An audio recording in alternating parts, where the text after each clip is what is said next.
Hello and welcome to another edition of the Morning Bulletin. Feels like a little while since I've done one of these, but it's good to be back on duty. And I'm joined by Ben Bocsak in a very charming hotel room. Um, both of us in Liverpool this week. I'm currently looking at a very nice view of the Albert Dock. Not that you'd know it from my fairly nondescript hotel background. Ben is certainly outshining me on the decor front. Um, but anyway, enough about that. The topic for discussion today is definitely the defining week ahead of Liverpool in the title race. I was coming up yesterday on the train, and there was much excitement over the Manchester City game, which was being streamed a few seats down from me. I was working, but I was getting the updates from the lively responses as the goals flew in. Ended 2-2, of course. Ben, do you think we have to take that because no one really expected them to drop any points, or is it just disappointing given how they were 2-0 down? I mean, we would have loved the 2-0, but like you, I was also coming up on the train yesterday, and in the morning I bumped into loads of West Ham fans who gave them no chance. Then, as I was getting gradually closer to Liverpool, I bumped into loads of Liverpool fans, and it was 2-0 at half time, and they were all saying, "Oh, City are going to come back, win 3-2, 4-2." That was kind of expected of them. No one really gave West Ham a chance. So any kind of drop points for me is a huge advantage for Liverpool. And now they're not relying on Steven Gerrard having to beat Man City, which would have been unlikely. But a draw, that's more of a possibility. Certainly, I feel like that can be done. It's not unheard of. And for that reason, I think it's a good result still. Yeah, I mean Villa came close earlier in the season, didn't they? I think they only lost by a single goal in the reverse fixture. But yeah, absolutely, it was an unexpected result, and you have to bear in mind the goal difference as well, don't you? In the sense that even if they had lost, Liverpool would still have been looking at a fairly big swing needed to win it without any more drop points for Manchester City. I mean, without dwelling too much on past mistakes, we have seen the dangers of chasing a big goal difference gap and what can happen. It's not a better result, but there's a case to be made that really it's not much worse. Exactly. First, you don't really want to lose out on the title and goal difference, do you? Like, I'd rather it be a point if Liverpool do lose out. But at the same time, I think in terms of looking ahead to the Champions League final, if had City lost yesterday, I think Klopp would have played probably his strongest starting 11 available against Southampton to get that goal difference up, and I think that would have been bit of a risk heading in. It's now less than a fortnight until the Champions League final. We've already seen the dangers of Salah and Van Dijk both putting up with muscle injuries, Fabinho as well.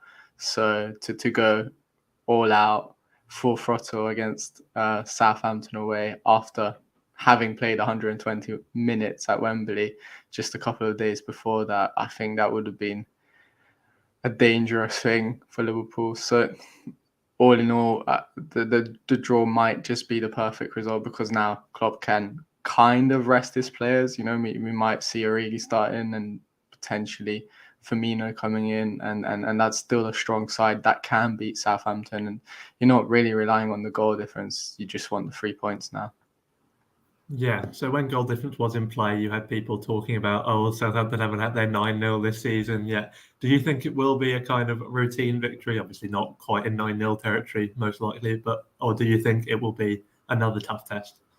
I think it'll be a tough test, especially considering Liverpool will kind of play a rested side, whereas Southampton have nothing else to play for. They can kind of, they'll either go really hard or really easy on Liverpool, depending on, I think, the first 20 minutes, half an hour, how that goes. If Liverpool get a few early goals, then where Southampton might drop back. And like you mentioned, that 9-0, they are prone to conceding a lot of goals. But at the same time, Hasenhuttl is a good coach and he has caused problems for other teams. I think Southampton held Chelsea and I think they were close to holding City as well. So I do expect it to be still a tough challenge.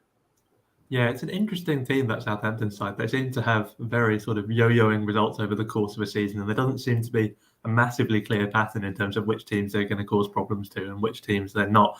I guess it's quite an interesting lesson in terms of what the sort of Klopp-esque style looks like when the personnel are not quite as good. I mean, obviously there's differences in the quality of coach as well. Klopp came into a pretty weak team when he joined Liverpool, but yeah, it's an interesting reminder that as well as Klopp's brilliance, we do have a pretty good team at the moment at Anfield, and that's a team that has kept us in the race for 4 trophies right into the last week of the Premier League season. And as you say, it's now definitely going down to the final day. I mean, mathematically speaking, anyway, if we don't get the result against Southampton, then it's probably done. But that does mean that Steven Gerrard will come into the question. I mean, it's the old cliche, isn't it? People say you couldn't write it. In fact, this is exactly what you would write if you were writing it. But either way, it's quite remarkable that he could be the deciding factor in this title race. And it's not just Steven Gerrard as well, of course. That's Coutinho, Danny Ings, I think Gary McAllister in the coaching staff as well. So there's plenty of Liverpool connections in that Villa team. Yeah, I mean, who knows? You couldn't write, like you said, you couldn't write it, but you would want to write it if this was a Hollywood story. This is the exact kind of script that you would write. I'm feeling optimistic about it. I think Liverpool will get the result against Southampton, and anything can happen on the final day. I still think for Villa it will be a tough challenge. I think City, this is all they have to play for now, and they will do everything they can to get the win over the line. At home as well, they'll be supported by the crowd, but at the same time they do have a few injuries, so you just never know, especially at the back. I think they don't have Laporte and Diaz as well. They had to play Fernandinho, and with Watkins and Ings running in behind, you never know, that could cause City some problems. Absolutely. And we saw, I mean, aside from all the former player connections, Liverpool know Aston Villa quite well from their recent game against them, where things were certainly not easy. Liverpool, of course, got it over the line in the end, but all of those factors you mentioned were causing problems. I mean, you go back further when Liverpool themselves had a couple of injury problems, but even at the time they weren't necessarily that bad. The famous 7-2 game, and all of those factors you just mentioned were absolutely torturing Liverpool. And Man City, in some respects, play in a similar way. They have that dangerous high line. It's maybe not quite as extreme, but there's space in behind to exploit. And yeah, I guess West Ham will almost be the template for Aston Villa in terms of how to trouble this Man City side. Absolutely, just not the second half, but maybe only the first half. But yeah, absolutely. I think there's plenty of positives to take from Liverpool's perspective from the game where the Aston Villa played against Liverpool, because they did cause Liverpool a fair bit of problems. And yeah, even from the West Ham game, it looks like City can be hurt and they can be vulnerable. And then on the last day, Liverpool have Wolves, assuming it goes down to Southampton gets taken care of business. Do you reckon Wolves could be a potential last day heartbreak banana skin? I can't see it. I think it's at Anfield, so the home crowd, I think, will get the job done. Now that Liverpool won't even have the incentive to score a lot of goals, they literally will just need one and not to concede, or maybe two and concede one. I think the odds are pretty in Liverpool's favour in that one, in terms of Wolves not really having much to play for anymore. People were joking on the train when the goal difference was still a factor that Conor Cody would score 19 own goals. I don't think he will be quite like that. I think he's actually played really well against Liverpool when he has played. So it will be a tough test in terms of breaking down that Wolves defence. But I think in the end, the Anfield factor will just get the job done. Well, either way, things are certainly looking a lot more optimistic than they did a couple of days ago. That can only be a good thing for Liverpool. But of course, even in the still probably likely scenario where they just miss out on the Premier League, there's still a treble up for grabs. And it feels like all of this talk of the quadruple has perhaps drowned out how amazing that would still be as a season. Exactly. I mean, the quadruple being in contention for the quadruple is amazing alone, because no team has ever come as close to actually achieving it as Liverpool. So that alone, and there's no shame in losing out on the Premier League title by a point, and potentially getting 90 or 91 points. That's still a solid season for Liverpool, and on top of that, winning the Champions League final if they can, already having 2 cups in the bag. It's a very successful season for Liverpool, regardless of what happens in the league. Yeah, I mean, before this Man City era, 90, 91 points would win you the league more often than it would not. I mean, there was that Chelsea season where they got 95, wasn't there? But for the most part, it's City and Liverpool who have broken this new ground in terms of absolutely raising the bar of what you need to win the league.